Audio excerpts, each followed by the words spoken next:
Hello my friends and welcome to the first day of summer. The massive counterattack from the Ukrainian side that we all expected to be started during the springtime hadn't happened. Even though there were lots of the forecasts from the military analytics, from experts, from politicians, from Ukrainian officials that the Ukrainian army is ready to counterattack during the springtime. I also personally expected it to be like that because every day Russia reinforces their defense lines on the south part of occupied territories. So with each day we need more and more weaponry needed to penetrate those defense lines. Nevertheless, I still think that the counterattack of Ukrainian army will happen for sure, because we see the signs of preparation, like the counteroffensive in the Bakhmut area and the strikes on the Russian territory, plus hitting the Russian supply lines. For example, today one more oil depot was demolished.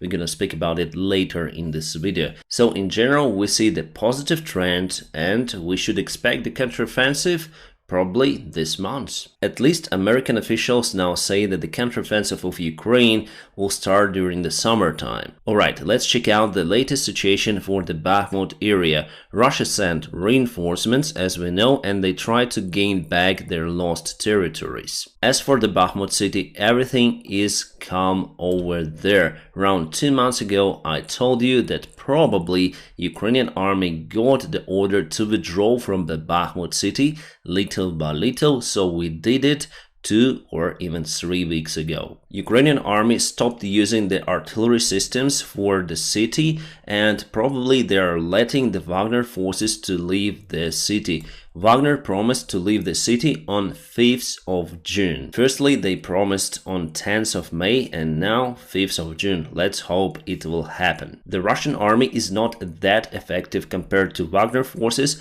That is why probably for Ukrainian army it's preferable to let Prigozhin forces leave that city. My friends, before we continue, let me shout out the sponsor and also a great partner of my channel. Yes, as usual, it is the Atlas VPN. But recently they came out with a great deal, especially for my followers, subscribers and viewers, where you can get the Atlas VPN Premium for just $170 per month.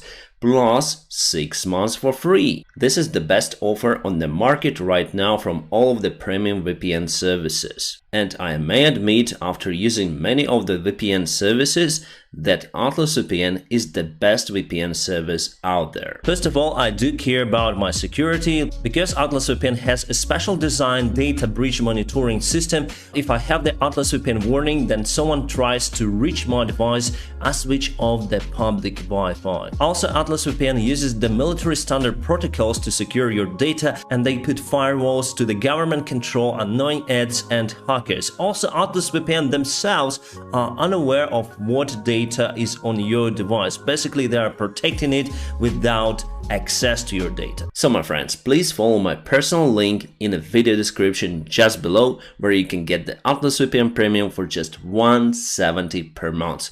Plus 6 months for free. The deal is time limited, so hurry up to join the club. Alright, let's continue with this map review. I will zoom into this side for you to see more closer. So here we have the Ukrainian assault vector. This is the new direction actually. Before, Ukraine moved from the west side, and also we push Russians from the north towards the south. That is how we were able to free the road that was leading from the Bakhmut area, and that is how we were able to move out our forces without losing them. Just recall the operation of leaving the Soledar city, where Ukrainian army moved out because of the poor evacuation lines that were under the fire of the Russian soldiers. We lost quite a lot of people out there. Some of the Ukrainian forces were blocked in the Soledar suburbs, so Ukraine had to send some special forces to evacuate our troops who were abandoned because of the rapid move out. So the Bakhmut move out, or you may call it withdrawal, evacuation, whatever, it means that Ukrainian forces moved out from the city because of the heavy fighting. We don't need lots of the losses because we still need our guys for future of Ukraine, let's say. So that operation in Bakhmut was conducted much more professionally compared to Solidar. So with the new attack vector, Ukrainian army probably wants to cut Russian forces out from this flank, and also we have the assault from this side. It is not presented on this military map, but we have this assault vector. The main idea of this operation obviously is to push Russians away, trying to encircle their forces, but also to capture the high elevation. As I told you probably many times, from this elevation you may spot all the city. So you may perform surveillance, you may fire from that place very precisely towards the Bakhmut. Our enemy knows about that, and that's why they send more and more reinforcements to that particular area to keep those heights. On the south, our main goal is Klishivka. After taking this village, we're gonna move to the road for sure. And that's how we may encircle the city from the south little by little. As for the Bakhmut counteroffensive operation, I know, my friends, that you were eagerly watching all of my videos dedicated to that operation, and I was quite positive about it. Now I'm still positive. However, the pace of the counteroffensive slowed down and the front line is stable. I do expect the further movement after Wagner forces leave the Bakhmut city. There were Wagner forces only in the Bakhmut city, and the regular Russian army is not really familiar with the current events and actual situation in the city, so it will play a great role in this counteroffensive. We need to reinforce our counteroffensive actions in that area just after the Russian military command takes the city under their control. If we wait for a longer time, the Russian military command plus the Russian soldiers will get more familiar with the place and possess more resistance in case of the further Ukrainian counteroffensive movement. Why the assault operation from the Ukrainian side slowed down? Because we haven't used all of the forces that were accumulated near to the Chasiv Yar. We used a couple of the battalions to fight against Russians on the south and on the north. On the south we were very successful,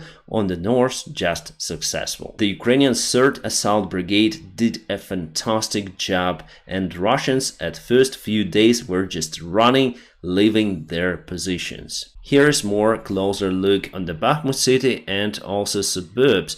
You can see Ukraine accumulated lots of the forces near to the city, and just few of them take part in the recent counteroffensive actions. So we're waiting for the proper time, and I do expect that it will be after Wagner forces will withdraw from the city. Russia tried the Bakhmut scenario on Avdiivka, but failed with it. For now they have just a single vector of offensive on the south and just lots of the open fields. That is why they struggle to move forward, because there is nowhere to hide. The similar stuff they have near to Vuhledar, then they lost lots of the armored vehicles, tanks and infantry in their stupid straightforward attacks. In Avdiivka they know that it will be the similar scenario, and Russia now has limited resources. They announced mobilization last year. They got around 300,000 new soldiers in their army, plus they have prisoners, etc. But still it's not enough for this scale of the conflict, or it's better to say war. The last months Russia showed that they are able to gain the ground just in a single small point. Last month it was the Bakhmut city, so the second army in the world, struggling in taking Avdiivka city. For Ukrainian army we went mostly in defense, but last month we moved forward over here and we pushed Russians away behind the lakes over here. Are there any perspectives for Russian army to take Avdiivka under their control? I don't think so. The Russian forces in Donetsk direction just bogged down since the beginning of this war. Here you can probably see the line of the self-proclaimed Republic DPR as it was before this full-scale war. So Russia really moved forward, but not significantly. Why did it happen? Because Ukraine was prepared for that assault, will build defense lines, trenches, and other stuff that stopped the Russian movement. And they really struggled with that. They moved towards the Bakhmut city, breaking the front lines in Popasna, and that was done with the cost of the huge losses for the Russian army. And just in a single point, Avdiivka still wasn't taken by Russians. It's like the first step of defense. And that's why I think that Ukraine needs to start the counteroffensive on the south as soon as possible, because Russia day by day reinforcing their defense lines, and it will be harder for us to break through. This is the history lesson, as we see. We spoke about the Russian assault. They tries to get those fields, not successful, and they will not move forward significantly. Last month they moved towards Marinka. Marinka is totally demolished. There is nothing even left that looks like the building. Russia used the record amount of the artillery shells in that particular place. But Ukrainian forces were able and still are able to defend the town. From the strategic point of view, Marinka and Avdiivka is more important than the Bakhmut city, because here are the very important crossroads, railroads, and Russia may use all of that to move forward. But they've decided to take Bakhmut. Why? This is the northeast part of Ukraine, Luhansk and Kharkiv regions. Svatove wasn't taken by Ukrainian forces last year, then we assaulted in Kharkiv region. We were very close in taking that city, or it's better to say the big town. That's why Russia now started to use that town as their main supply hub to reinforce the front line. So there are a couple of the roads going to that town from Starobilsk and also from the Russian border on the north, and they sent more and more reinforcements. However, still the biggest supply hub for Russia in this area is Starobilsk, because it has the railroad connection straight from the Russian Federation, and the railroad is the most important way of supplies for the Russian army. Without the railroad, Russian army loses their mobility. If we move here to the Kharkiv region, Russia was in a way successful in taking Masutivka village. This is tiny small village, so I do not count it as their main success. Still, there are some forests and they have some place to hide.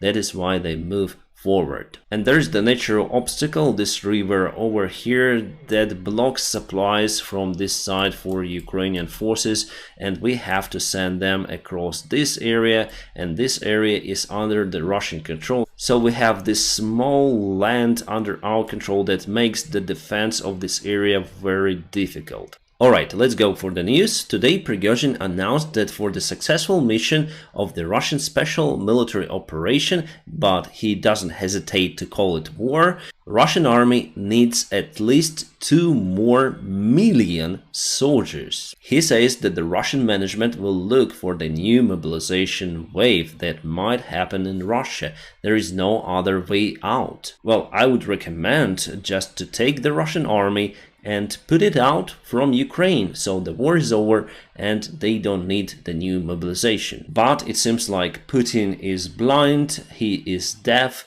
and the majority of the Russian population follows his lead. The lead of the president who just screwed up his own country. In general, it means that Russia follows the worst possible scenario, not for Ukraine, but for the Russian Federation. And if they continue the war in Ukraine, it may last for many more years, like up to 10 years, as the Afghan war for the Soviet Union, but the outcome for Russia will be as same as for USSR after the Afghan war. It will collapse and that's it. The guys like Prigozhin will help in doing so. The main problem for the Russian army in this war is the lack of the discipline and also lack of competence of their military command. Partially, I would say that Prigozhin is right about Shoigu and Gerasimov. They still want to live as they used to before this war. They still do not realize that they have to change their mindsets, because they were expecting the successful, very fast special military operation in 3 days or maximum 1 week. They expected Ukraine to surrender after our people would have seen their tanks on our territory. They didn't expect Ukrainian population or Ukrainian people society to resist. And this image illustrates the Russian military command and their competence. This is the son-in-law of Shoigu. He is famous about criticizing the special military operation. Based on his social media resources, he spends quite a nice time somewhere abroad with the daughter of Shoigu. So there are two Russias now. The one is elite Russia, where people spend lots of the money relaxing and enjoying the life. The other Russia, majority, struggles with lack of funds, lack of the social care and other stuff. Plus, they fight on this war for Putin and his crazy ideas. Alright, recently Russia claimed that they've targeted the Ukrainian intelligence office building, and let's see it, how they target. Ba-boom! Probably really they wanted to target the SpongeBob on the bottom of the seafloor. The Russian ballistic missile went into the Dnieper River, very close to the intelligence office, but to the Dnieper River. It shows their attempt, but for this time we know that the chief of the Ukrainian intelligence is not located in his office on that island. According to the Guardian resource, Ursula von der Leyen has the proposal to the NATO alliance to provide security guarantees for Ukraine even before Ukraine joins the alliance. Not sure if those guarantees would be the same as the member of the NATO. Probably countries would guarantee to support more military help to Ukraine in case of further escalation of this war. Plus, I do not expect such countries as Hungary to support that idea. Also, news are coming from the United States of America. They agreed the new military package for Ukraine. There will be mostly ammunition, the air defense rockets, bullets and other systems that are very important for Ukrainian army. The new package is based on supporting of the military equipment that we already have. It is one more reason why the counteroffensive of Ukraine may start soon, because we already have all of the minimum required vehicles that are needed to start the counteroffensive. Unfortunately, it will be started without the Western-made jets. It's bad, because Russia has superiority in that one. They have many more airplanes. They continue to use Sukhoi Su-35 very effectively, so I guess we have to use the Patriot systems not to defend the Kyiv city, but to support our ground troops in their attempt to gain more territory in a future counterattack. But Russia wants us to keep the Patriot systems in Kyiv. That is why they launch daily drone attacks, and that's why they launched the cruise missiles from their strategic bombers. I guess all of the recent attacks on Kyiv were because of that reason. The drones that were spotted in Moscow yesterday are actually Ukrainian-made drones. The name of this model is Beaver. According to the images, I may say that it is true. The drone has a very smooth construction. Unfortunately, it has not retractable landing gear, but it still may fly for more than 700 kilometers. At the moment of the drone attack on Moscow, Putin was in his residency in Nova Ogarova. The drones were aimed also for that particular spot, including Rublovka, but were mostly shot down in the skies with the help of the Panzer S system, which is kind of effective if you use them in Moscow. But in Ukraine, on the front lines, Russia lost many of those very expensive systems. There is the special place of the border crossing between Belarus, Ukraine and Russia. It calls Three Sisters. So this road leads from Ukraine or to Ukraine, depends where you go. The border between Ukraine and Belarus and Russia is closed now, so there are no any vehicles, but Russia decided to blow up this road. So it was before and this is after. Kind of the strange decision. I would understood if there would be the bridge or something, but here it doesn't create the huge obstacle for this road. You can bypass. Yes, there is the lake, but you can cut some trees, and yes, you can go around. You can go actually across the place where they blown up, not the road, but this part near to the road. More news about the Ukrainian counteroffensive. Senator Graham, who attended Ukraine recently, he spoke with the President Zelensky, said that Ukraine plans the counteroffensive very soon. He said that in the coming days you will see a rather impressive show of the force from the Ukrainians. I posted the full video on my Telegram channel. You may find it in the video description just below, where here are several Russian soldiers and they're happy they're going to a very special van. Why this van is special? Because Jaga. I think it was ambushed somewhere, because here you can see the holes from the bullets. The door is open, so some escaped, but some didn't. This is the Krasnodar oil refinery facility that was under attack by the drones the last night. The similar stuff happened to the same facility around 1 month ago. Krasnodar is the bordering region with Crimea, so Russia takes the oil from Krasnodar and moves it to Crimea and later on to the southern part of Ukraine. By cutting the oil facilities themselves, we also cut the supply lines for the Russian army. My friends, I'm gonna keep you updated on situation in Ukraine, and don't forget to press the like to this video. Also, please check the link for the partner of this channel, the Atlas VPN, where you can get the Atlas VPN Premium with a huge discount, especially for my followers, viewers, and thank you for that. My friends, I wish you all a peaceful sky wherever you are, and have a great time.